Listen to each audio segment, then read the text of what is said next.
namung ngersaken mustakan para pendhita tumrapipun Prabu Naga Bagindo Kampil empal kinecok bundir bindu kula mecahi dhateng para pendhita nanging luwih dhisik sing ati-ati ya nggih nadyan to Pandhawa ki cacahe mung 5 nanging kedungi kanthi dayan mleke kan ora ketok ya ngono to to nggih leres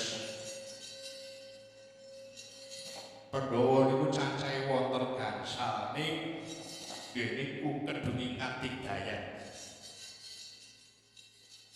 Prabu Puntadewa nadyan ora tau perang ning Puntadewa niku duwe pusaka Jamus Kalimasada menawi dipun ngumpulaken mengsaipun mesti badhe lemes tanpa daya. Nomor kalih panenggak namipun Werkudara. Werkudara niku nek kaku kenangga pikulan nek lemes kenangga tali niku Werkudara. Nomor 3 sing jenenge Janaka. Niku nggih sekti Mandraguna lebet adine sing jenenge Kembar Kemangrat. Ya ngono to. Ha iya. Ing atas-atas nggih sing nuwun.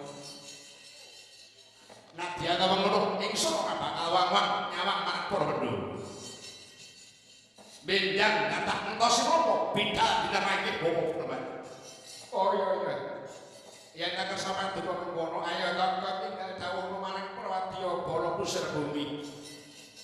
Lurung kono ing negara memang to dina iki ya kok wis ndika wis tak kendhawuh.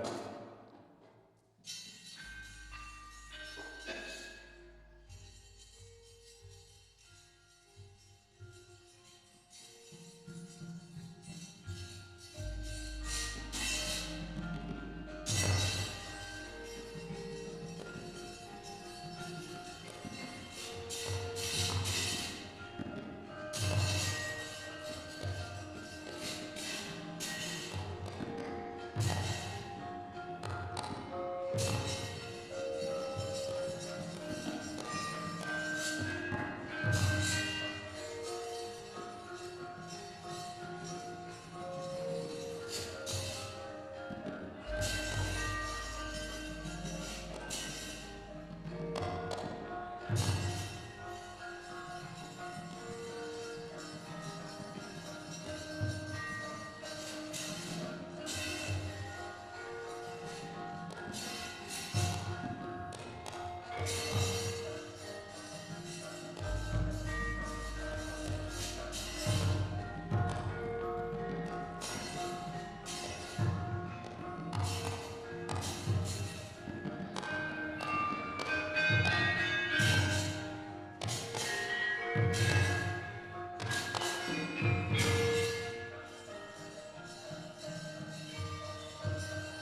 ler sapa ingsun milih hang ati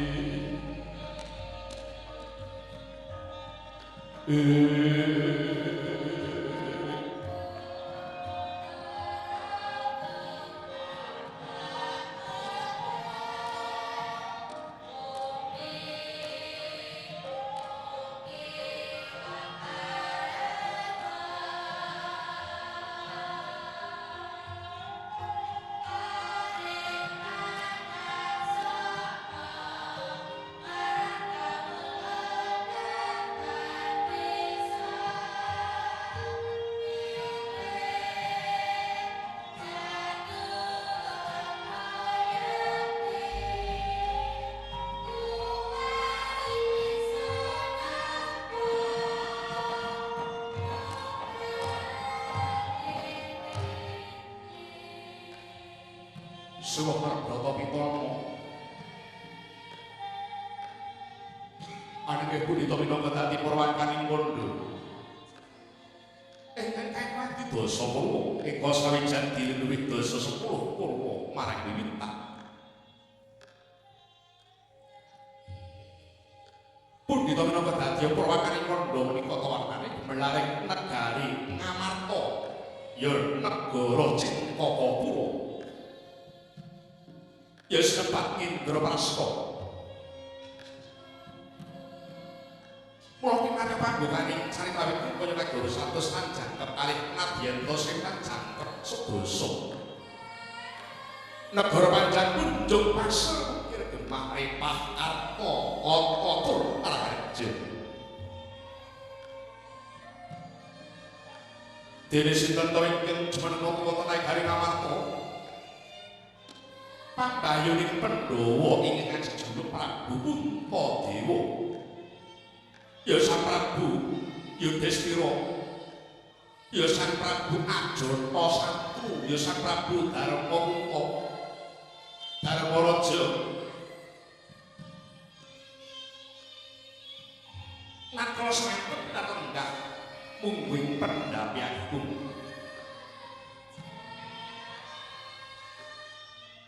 kaseba ingkang rayi satra saking munggul pawenang Raden Werkudara datang kantun ingkang rayi Satya Madukara Raden Harajuma dereng Impawacana kadadak rawuhnya nata kalih nenggih Kalindra Ndarawati dalah Kalindra Mandra Prabu Baladewa teka mangkana kang nulis teng Wardaya Sang Prabu Kunta ing angsare dateng rawuhnya Putraka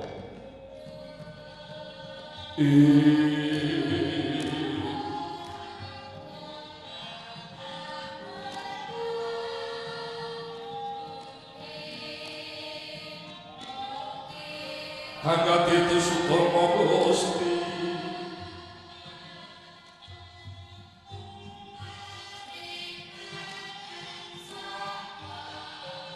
Sasongko kasongan Surya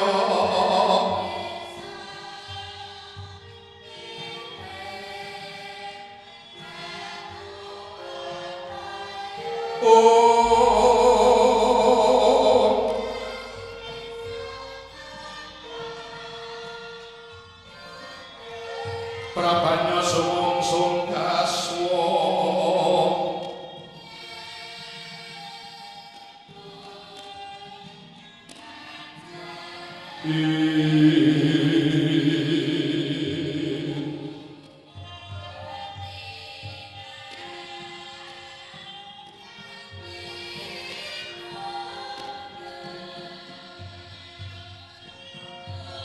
Rara sruming sari-sari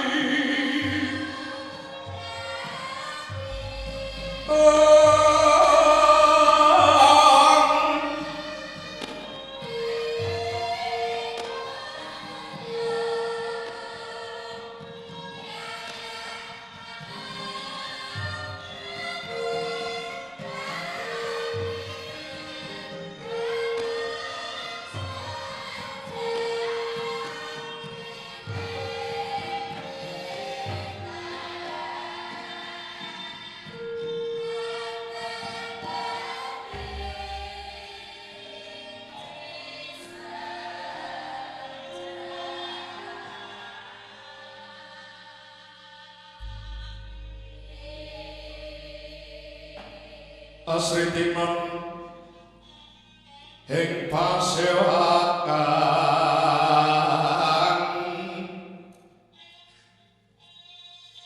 busana Sutramaneka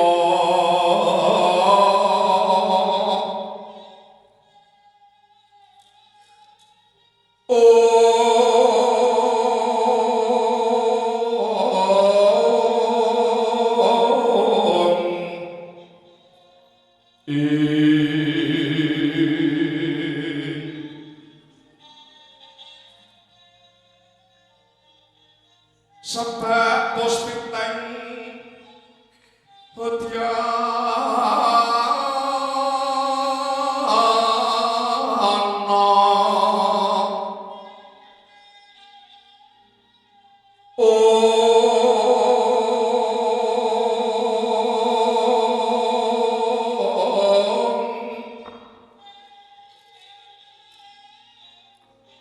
Mian panjrahing sarwarama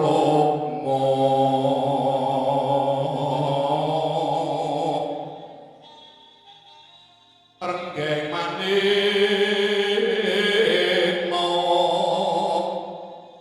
retma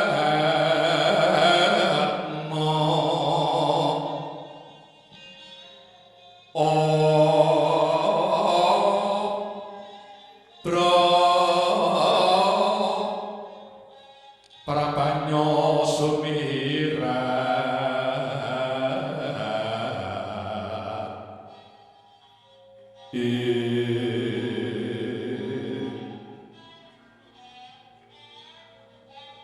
kenyare tejo liwaran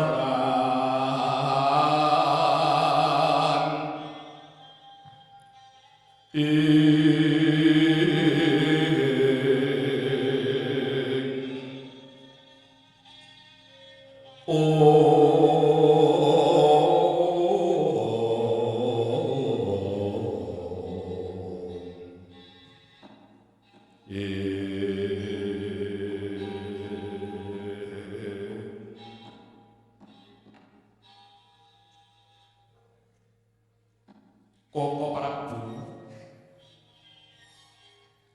Sarawa Paduka Kanjeng Koko Prabu Ndarwatiri Paduka ngaparta ngaturaken sungkeming pangabekti mugi kunjuk wonten sandha Paduka Kanjeng Koko Prabu.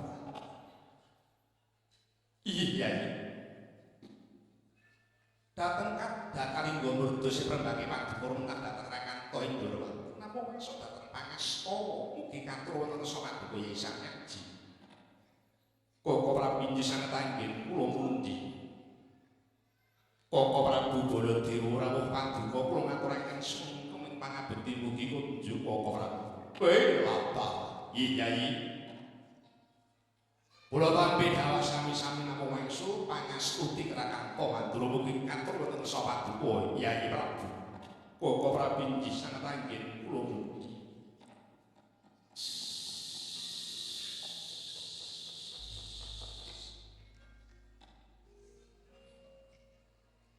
Cerita kakakku rawuh aku ngaturake basa. Iya. Dimas Sinos ngaturake basa lan pun kakak. Pun kakang tampa pangestunipun kakang tumuli tampan apa ya.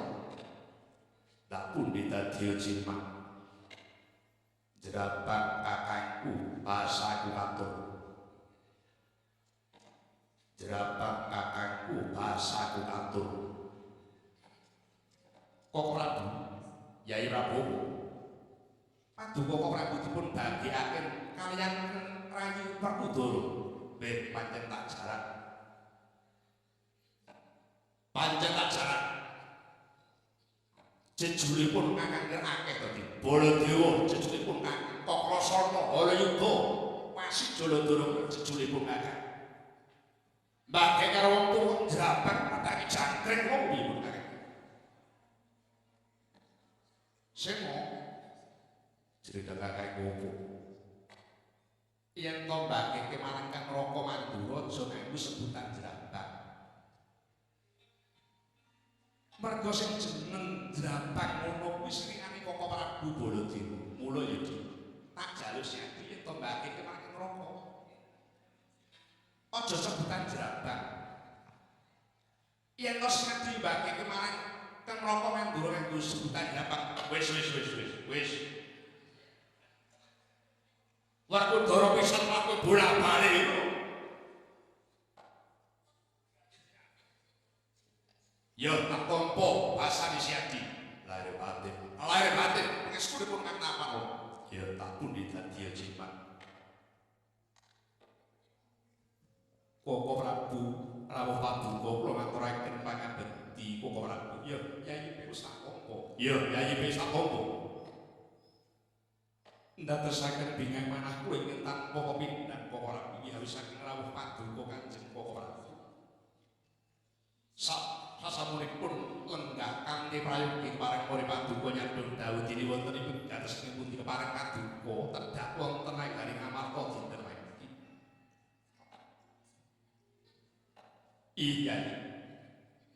Estunipun menawi kula perang pramanipun kang Raka Sarimbit menika wonten 3 prawis ingkang sepindhah ing sampun satawis dae. Arekanto boten nyemrangi dhateng benaring praja ing negaring Amarta. Genep ing nomor kalih nambane raskon mening ngalih krana satawis boten jejagungan catur netra kula sakadhak Yayi genepipun kaping 3-nipun bilih menika dinten kepengker Repaduka kadang kula ngamarta kintunan gandhe sakembaran dhateng Ndorowati dalah Pandura ing suwasana bilih imangke Paduka Yayi sakadhak nyuwun prawipun Rakanta mekaten Yayi gandeng Rakanta sampun maraksa ngrasa Paduka enggal paringundhan. Yayi. Monggo kula aturi enggal paring dawuh dinten wigatos menika para Paduka amiji Rakanta Sarimbit. Leres sapa den sun tumiling ing kula